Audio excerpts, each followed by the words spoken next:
같이 보겠습니다. 오늘 할 파트는 생물 다양성의 보전입니다. 보전. 이제 학생들이 서술형에 적어보라라고 하면 보전이라 쓰는 친구도 많고 보존이라고 쓰는 친구도 많습니다. 둘 다 그렇게 상관은 없거든요. 저는 정답 처리를 하는데 두 말에 의미 차이가 있는 건 아셔야 됩니다. 보존은 그 상태 그대로 유지해서 계속 유지하는 그대로 그 상태 그대로 유지하는 걸 말하고, 보전은 유지한 걸 후대에 전하는 것까지라서 좀 더 세부적인 내용을 다루고 있습니다. 그래서 우리는 목적이 유지하는 것뿐만 아니라 얘를 잘 후대에 전달하는 게 목표라서 보전이라는 단어가 더 정확합니다. 앞에서 뭐 했었냐면 생물 다양성 배웠고 왜 중요한지 배웠잖아요. 그죠? 그러면 이제 중요한 걸 알았으니까 얘를 뒤에까지 잘 전달해야겠죠. 그러려면 생물 다양성이 좀 더 잘 돼야 될 텐데 증가해 있으면 좋은 환경이라는 거 우리가 배웠는데, 그러면 증가시키려면 유지하려면 감소하는 원인을 제거하면 되잖아. 그죠? 그래서 감소 원인을 알아볼 겁니다. 모르는 친구는 없지만 읽어보면 알 겁니다. 서식지 파괴 되면 당연히 생물 다양성 줄겠죠. 그죠? 우리가 얘를 막 사냥해가지고 마구마구 잡아먹고 옷으로 만들어. 그러면 당연히 줄어들겠죠.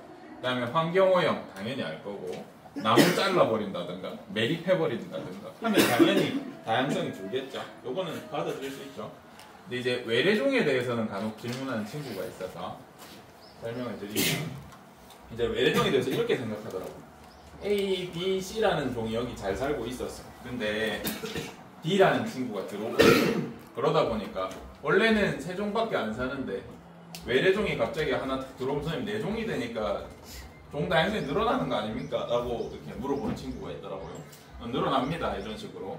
근데 우리 대표적인 외래종들인 황소개구리 한번 생각해보면, 근데 여러분 세대에는 외래종 대표적인 게 뭐가 있지? 요즘에 유튜브 막 뭐지? 진흙 파서 가재 잡아먹던데 혹시 들어봤니? 그런 거?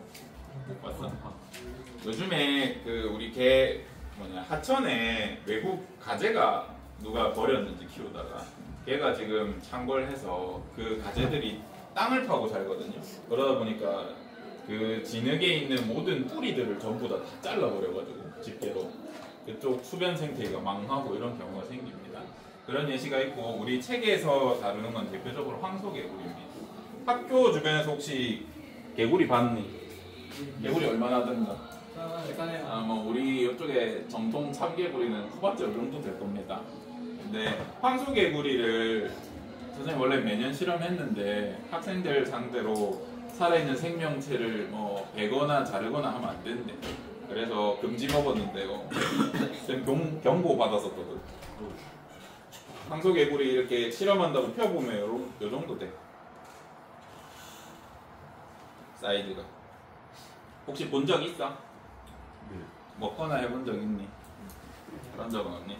그래서 우리가 원래 아는 개구리 요만하잖아? 근데 개구리가 이만해. 우리가 봐도 낯설잖아요. 그리고 우리는 개구리라고 말을 해주니까 개구리인가 보다 하는데, 자연계에 있는 다른 생명체가 보면 얘를 개구리로 인식하겠니? 못해도 두꺼비나 아니면 아예 다른 무서운 생물체를 볼 거면. 그래서 얘를 잘 먹는 외갈이라든지 다른 새들도 얘를 안 먹고, 얘를 포식자들이 조절을 안 해주니까 얘네 수가 어떻게 되겠어요? 급격히 증가하게 되고, 포식자들은 얘네 피해서 이런 애들만 먹겠죠. 그러면서 원래 있던 개구리들이 싹 죽거나 이런 일이 생깁니다. 또 얘네가 천적이 없으니까 그냥 또 자기랑 먹는 게 비슷하니까 이 개구리도 먹어버립니다. 얘 잡식이거든요. 그래서 같은 개구리도 먹고 하면서 아주 파탄이 나서, 선생님 어렸을 때는 황소개구리 좀 줄입시다 이런 거 했었고, 지나가던 개구리 잡아서 오면 돈도 줬어. 보상금도 걸려 있었어. 요즘 뉴트리아처럼. 그래서 그런 일이 있었다. 그래서 종이 늘어나는 것 같은데 얘를 억제해줄 낯서니까 천적들이 안 먹는 거야. 뭐 예를 들어서 뭐 호랑이가 있었다고 이게 뭐지 하면서 안 먹는단 말이죠. 그래서 얘의 수가 조절이 안 되다 보니까 다른 애들이 상대적으로 망해서 처음에는 많아진 것처럼 보이는데 시간 지나면 얘네가 다양성을 줄이는 요소가 되더라라는 게 우리 책의 설명입니다. 그래서 요 원인들 줄쳐 두시고 기억해 두시면 좋겠습니다. 왜냐하면 감소하는 원인을 주고 감소하겠지 하면 이해하는데, 왜 감소해라고 물으면 이걸 대답을 못하니까 기억은 하셔야 됩니다. 알겠죠? 답을 적으라라고 하면 적을 수 있어야 합니다. 기타 등등 뭐 그렇게 보시면 되고요. 대표적으로 이제 생선 중에서는 베스, 가시박 말고 뭐 돼지풀도 있습니다. 이런 풀 보셨는지 모르겠는데 우리나라 게 아니야. 얘도 천 적이 없습니다. 곤충들도 얘 잘 안 먹어요. 낯설어서 냄새가. 그래가지고 아예 조절이 안 돼서 산을 뒤덮고 이런 일이 있었다. 우리나라 생명체도 외국 가서 작살내는 경우가 많습니다. 중국 항아간에 우리나라 메기 같은 거 있죠. 그 다음에 뭐 꽃게류라든지 몇 개가 외국에 나가가지고 아주 박살을 내고 있습니다. 이제 그 친구들은 메기라든지 꽃게를 또 잘 안 먹거든요. 외국 사람들은. 그러다 보니까 사람도 안 먹다 보니까 우린 있으면 좋다고 먹을 텐데 없어서 못 먹는 걸 걔네는 그렇게 하고 있다. 그러면 이제 뒷 페이지로 넘겨서 224 보면 그러면 감소하는 원인을 알았으니까 감소하는 원인을 안 하면 되잖아. 제거해버리면 되잖아요. 근데 우리가 제거하자라고 알고 있는 이 교육도 중요하지만 결국은 해야 되는데 사람들이 잘 안 해. 그죠? 환경오염, 뭐 서식지 파괴 안 하고 싶지만 우리 사람 살 요즘 집값 비싼데 아파트 계속 지어야 집값이 떨어질 거 아닙니까? 아파트 짓다 보면 당연히 자연 환경 파괴해야 되거든요. 그래서 법적으로 제한을 두자라는 국제사회의 노력이 있습니다. 그 중에 크게 우리 책에 3개 나와 있는데 얘는 기억하자. 생물 다양성 협약. 생물 다양성 협약은 기억을 해주셔야 합니다.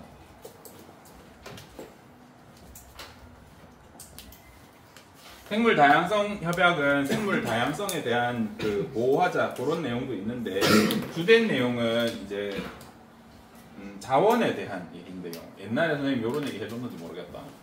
아프리카에 어떤 나무가 있었는데 여기 아프리카 사람들을 관찰해 보니까 독특한 점이 있었어. 길 가다가 다치거나 상처나면 나무를 꺾어가지고 이렇게 막 문지르는 거야. 이런 얘기 해준 적 있죠. 그래서 요게 신기해가지고 서양 사람들이 이걸 보고 연구를 해서 특허를 내는 바람에 여기서 만나는 아프리카에서 만나는 자생종이고 아프리카 사람들이 수백 년 수천 년 동안 써왔던 건데 이 사람들이 개발해서 특허를 내니까 이 사람들이 이제 특허비를 낸다던가 저작권료를 내는 이상한 상황이 생겼다 그랬죠. 그런 일이 있었습니다. 그래서 이걸 문제시 생각하고 있었는데 한 100년, 200년 정도 지나서야 이제 이런 협약을 하게 됩니다. 그래서 그 지역의 토착종, 자생종에 대해서는 우선권을 얘네한테 준다라는 약속. 그 다음에 개발할 때 혹시나 얘네가 먼저 개발하더라도 얘네한테는 그 기관과 상황에 따라서 좀 특허에 대한 저작권료를 뭐 낮춰준다든지 그렇게 세금으로 좀 대체해준다든지 이런 식으로 협약을 만들게 됩니다. 그래서 그 이후에는 조금 갈등이 완화됐는데 아직도 갈등은 많습니다. 그래서 이제 요게 발효되고 나서 어떤 일이 생겼냐면 그러면 얘가 자생종이라는 걸 증명해야 되잖아요. 각 나라에서 자기 나라 생물이라고 막 마구마구 등록합니다. 우리나라는 조금 늦어져가지고 몇 개 등록 안 하는 바람에 일본이랑 중국에서 우리나라 자생종인데 등록해서 특허 내는 게 있거든요. 그래서 지금은 엄청나게 예민하게 보고 있습니다. 그래서 요런 게 있는데 요거 말고 우리 감소 원인 많았죠. 뭐 서식지 파괴, 포획, 남획, 뭐 환경오염 등등이 있었는데 원래는 여러분이 어떻게 공부하셔야 되냐면 우리가 시간 관계상 제가 다 설명을 못하지만 이거 한번 볼까요? 원래 이거 전부 다 알아야 된다. 이 협약 이름, 연도, 어디에서, 그 다음에 감소 원인 중에 뭘 억제하는지, 지구온난화 억제 협약, 멸종위기종 잡지 말라는 협약, 오존층 파괴 물질 협약 이런 거 다 알아야 된다고. 배우기 싫죠? 그래서 이거라도 기억하라는 겁니다. 생물 다양성 협약 되겠죠? 이거라도 해라. 나 분명히 말했다. 이거 원래 다 알아야 되는데 이거라도 일단 하세요. 되겠죠? 그래서 이걸 다 배워야 하지만 우리는 시간이 없다. 일주일에 4시간이면 할 텐데. 생물 다양성 협약 줄여서 표현하면 지속 가능한 생태계를 유지하도록 다양성을 유지하는데 여기엔 특허권의 내용도 포함되어 있다라는 것 정도만 알아주시면 되겠습니다.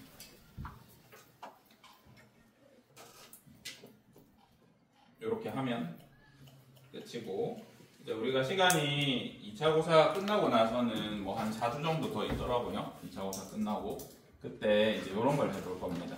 국가적 차원에서는 이런 협약을 맺어가지고 서로 하지 말자 이렇게 약속하고 있는 편이고, 그 다음에 나라에서, 그 한 국가에서, 그 다음에 시에서, 도에서, 학교에서, 반에서, 그 다음에 여러분 개인은 뭘 할 수 있는지에 대해서 한번 생각을 해보고 그걸 지키시면 생물 다양성이 다 좋겠죠.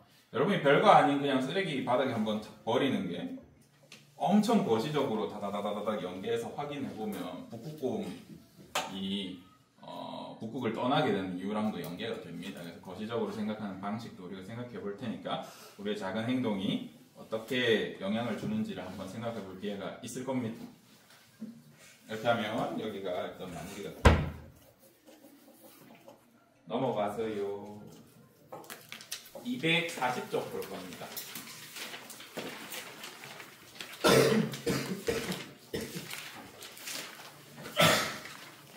다른 말 선생님이 줄을 하게 안 치는데 여러분 줄을 좀 쳐주실 수 있나요?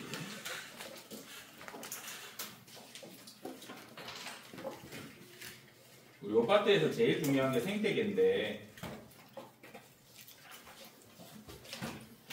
생태계라는 그 단어를 아는 게 너무 중요한데 다른 거는 줄을 안 쳤네.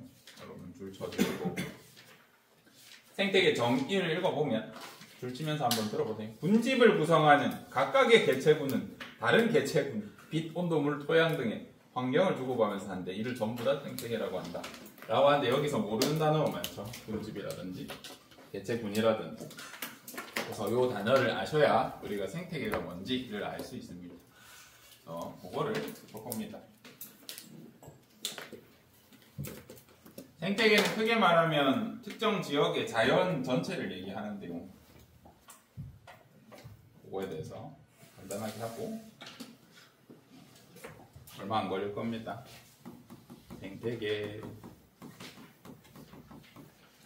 이렇게 크게 보면 우리 자연환경을 보면 살아있는 것도 있고 죽어있는 것도 있죠. 살아있지 않은 것들. 살아있는 거 우리 생물적 요소라고. 생물적 요소. 살아있지 않은 거를 비생물적 요소라고 합니다. 살아있지 않은 게 뭐가 있을까요, 얘들아? 자연환경을 구성하는데 생각나는 거 있어? 돌멩이 같은 거. 맞아. 그 기후, 맞아. 환경, 날씨 그런 거.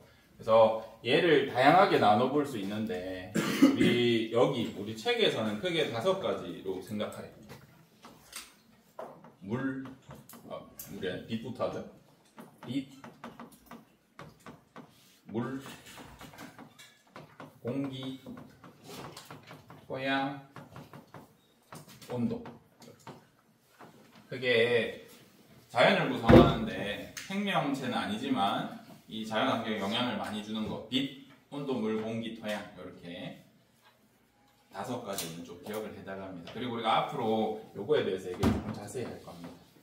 물은 습도라고 생각하셔도 됩니다. 굳이 물이라고 안 적고 습도라고 표현할 때도 있고요. 토양, 흙이라든지 돌로 생각하셔도 됩니다. 그래서 비생물적 요소에는 이런 게 있다. 그 다음에 생물적 요소는 크게 기능에 따라서 3가지로 나누거든요. 생산자가 있고요. 생산자가 생산을 먹는 소비자가 있고요. 소비자나 생산자가 죽었을 때 얘를 다시 자연 상태로 돌리는 비생물적 요소로 돌리는 분해자가 있습니다.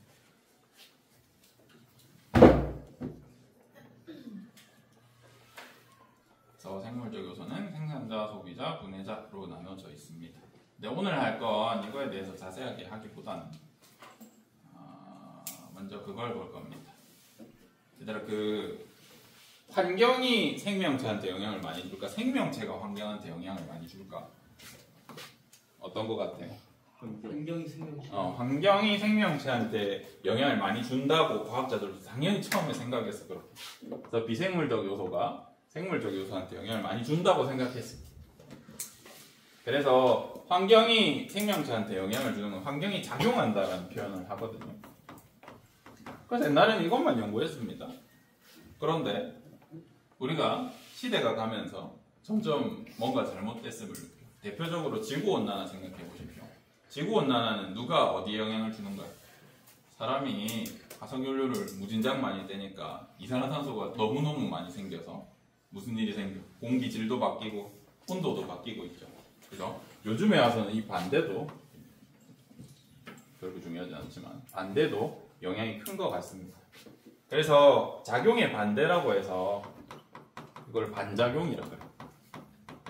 근데 과학에서 여러분 작용 반작용 이미 배웠죠? 안 배웠나? 배웠나? 작용 반작용 어디서 나와요? 물리학에서 뉴턴 역학으로 나오죠. 그래서 이 단어는 안 쓰기로 했습니다. 안 쓰기로 했지만 선생님은 쓸 겁니다. 그래서 여러분이 이해해줬으면 좋겠는데, 왜냐하면 요런 거 한번 보세요. 지렁이가 살아요. 지렁이가 밭에 많이 살면 지렁이가 막 땅 다니면서 길도 내. 그러면 땅이 되게 딱딱하지 않고 땅이 느슨해져 밀도가 낮아져. 그래서 식물이 뿌리 내리기 좋아지고, 얘네가 살다가 죽으면 얘 자체가 양분이 돼요. 비료가 돼요. 그래서 얘는 지렁이가 토양의 질을 높여줘. 비옥하게 해줘. 그러면 이거는 작용이야, 반작용이야? 지렁이가 토양에 영향을 줬어? 토양이 지렁이한테 영향을 줬어? 지렁이가 토양한테 영향 준 거죠. 선생님이 말한 것 중에서는 어디에 들어가? 얘를 기억이라고 하고 얘를 니은이라고 하면 기억이죠. 그죠? 반작용에 들어가죠. 그래서 선생님이 이 단어를 안 알려주면 이걸 어떻게 설명해야 되냐면, 지렁이가 토양한테 영향 주는 건 생물적 요소가 비생물적 요소한테 영향을 주는 거다 라고 이렇게 길게 말해야 돼. 근데 여러분들이 이 단어를 알고 나면 선생님이 방금 설명해 계시는 지렁이의 반작용 사례다 라고 하면, 지렁이가 비생물한테 영향 줬구나 라고 말하기 편해서 알려드린 겁니다. 사실은 지금 없어지고 있는 개념이라서 안 쓰셔도 돼요. 반작용이라 안 쓰셔도 되고, 제가 혹시나 시험에 낸다고 해도 반작용이라는 단어는 절대 안 낼 겁니다. 절대 안 내고, 제가 예시를 준 다음에 이게 생물이 비생물한테 영향 준 건지 비생물이 생물한테 영향 준 건지만 판단할 수 있으면 돼. 알 수 있죠. 지구온난화는 어디에 들어가? 기억문인 중. 생물이 비생물 환경에 영향을 줬죠. 그래서 요즘에는 반작용의 예시도 좀 생기는 것 같다라고 이제 생각해 볼 수 있습니다. 그럼 이제 여기서 생산자, 소비자, 분해자라고 하는데, 생산자에는 뭐가 있을까? 생명체 중에 생산자. 식물. 대표적으로 식물이 생산자입니다. 식물 남의 거 뭐 안 뺐죠? 그죠? 얘는 그냥 지 혼자 빛만 받아서 에너지 만들어. 그래서 대표적으로 식물들이 생산자에 들어간다고 생각하면 됩니다. 소비자는 남의 유기물, 남들이 만든 걸 먹고 자기 생명체를 유지하기 때문에 대부분의 동물이 될 겁니다. 분해자는 뭐가 있을까? 박테리아 같은 세균 같은 거. 여러분이 음식물이 썩는 이유, 썩어서 냄새나고 하지만 시간 지나면 전부 흙이 될 거거든요. 이렇게 되는 이유입니다. 그래서 이렇게 얘기하면 되게 쉽게 생각할 수 있어. 근데 이제 시험 문제 나오는 건 조금 어려운 것들을 얘기하겠죠. 예를 들면 하이에나나 대머리 독수리 한번 생각해보자. 하이에나나 대머리 독수리는 동물의 사체를 먹고 살거든요. 그래서 이렇게 동물이 죽었을 때 이제 뭐 육식 동물들이 먹고 남은 거 찌꺼기 이렇게 파먹고 살아요. 그래서 남은 이제 시체를 없애준단 말이야. 걔는 소비자야, 분해자야? 분해자, 소비자. 또 우리 생산자가 식물이라 그랬는데 식충식물들 알아요? 식충식물들, 파리족 이런 거 알아요? 파리 잡아먹고 소화해서 크는 식물 있거든요. 걔는 생산자야, 소비자야? 이런 거라든지 이런 걸 이제 한번 고민을 해볼 겁니다. 오늘 하진 않을 거고요. 그래서 이 내용 기억을 해주시면 좋겠다. 다 했습니다. 녹화 중지해 줄래요? 오늘 수업 내용은 일단 간단한